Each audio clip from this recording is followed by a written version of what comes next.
উত্তরবঙ্গের প্রকৃতির অপার সৌন্দর্যের মাঝে লুকিয়ে আছে এক অজানা রত্ন, মুন্থুন ভিলেজ হোমস্টে। শহরের কোলাহল থেকে দূরে পাহাড়, নদী আর ঘন সবুজ জঙ্গলে ঘেরা এই ছোট্ট গ্রামটি প্রকৃতি প্রেমীদের জন্য এক আদর্শ গন্তব্য।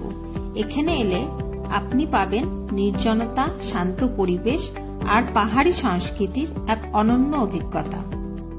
তাই তো বাধাগ্রস্ত জীবন থেকে একটু ব্রেক নিয়ে আমরা আমাদের পরিবার নিয়ে চলে এলাম মুন্থুন ভিলেজ হোমস্টেতে দুদিন কাটাতে। এখানে আমাদের 3টি রুমের বুকিং ছিল। রুমে ঢোকার পরই প্রথম যে জিনিসটি নজরে পড়ল সেটা হলো কাঠের তৈরি ছিমছাম পরিপাটি ইন্টেরিয়ার। রুমে ছিল একটি বড় আরামদায়ক ডাবল বেড, পরিষ্কার বিছানা এবং নরম কুশন। রুমের সামনে একটা ছোট্ট বারান্দা ছিল যেখান থেকে চারপাশের পাহাড়ের সৌন্দর্য দেখা যেত। সকালে উঠে এখানে বসে চা খাওয়ার মজাই আলাদা। এবার আসুন আপনাদের দেখাই হোমস্টের ভেতরে ফটোগ্রাফির জন্য দারুণ সব লোকেশন।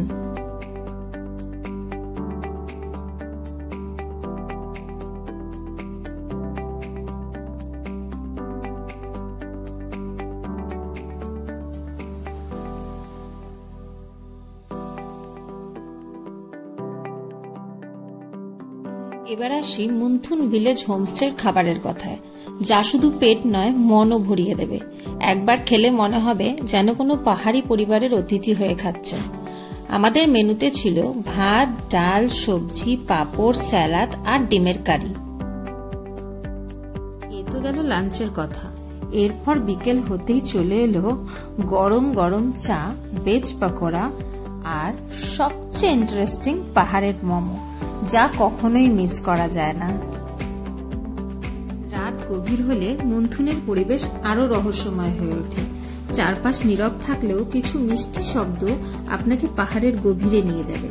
ঝিঝি পোকার ডাক, পাহাড়ি বাতাসের মৃদু সুর, দূরের কোথাও জনধারার কলকল শব্দ, এইসব মিলিয়ে রাতের পাহাড় এক অনন্য অভিজ্ঞতা হয়ে ওঠে। হ্যাঁ, আর এর মধ্যে দাদু নাতির গল্প আরো জমে উঠেছিল। দাদুর ছোটবেলার দুষ্টুমি আর নাতির মজার মজার সব প্রশ্ন। এরপর রাত বাড়তেই চলে এলো আমাদের ডিনার। ডিনারে ছিল চিকেন কষা, রুটি আর আলু ভাজা।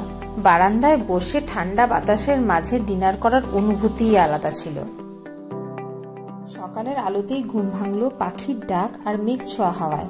বারান্দায় বসে চা খেতে খেতে পাহাড়ের সৌন্দর্য উপভোগ করলাম। এরপর সুস্বাদু পাহাড়ি ব্রেকফাস্টের পর আমরা গ্রামের আরো কিছু জায়গা ঘুরে মন খারাপের স্মৃতি নিয়ে ফিরতি যাত্রা শুরু করলাম। আপনাদেরও যদি প্রকৃতির মাঝে কয়েকটা নিরিবিলি দিন কাটানোর ইচ্ছে থাকে তাহলে অবশ্যই এখানে আসতে পারেন। সমস্ত ডিটেলস আমি ডেসক্রিপশন বক্সে দিয়ে দেব।